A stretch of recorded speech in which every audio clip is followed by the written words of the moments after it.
Okay, here's a little trick for you. I'm going to try and get my left hip working really strongly with my right shoulder, and particularly the posterior chain in a propulsion manner.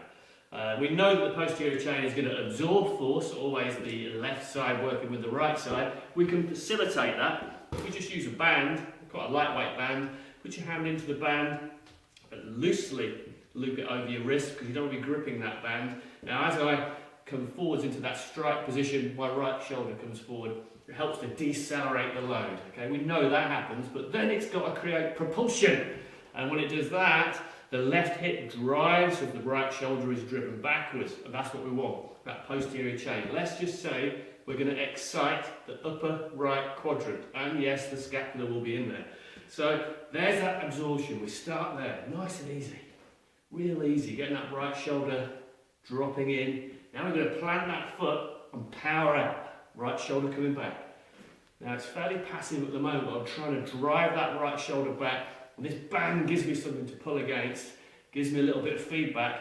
Now I want to get that left arm in. The left arm would come here, and then what would happen is the right foot would come through. And that's the big pattern there. So my posterior chain is now pulling backwards, creating propulsion. Now I'm getting really into it. I'm going to punch forward, and that's where you're going to end up with an integrated pattern. And trust me, my right upper quarter has been excited.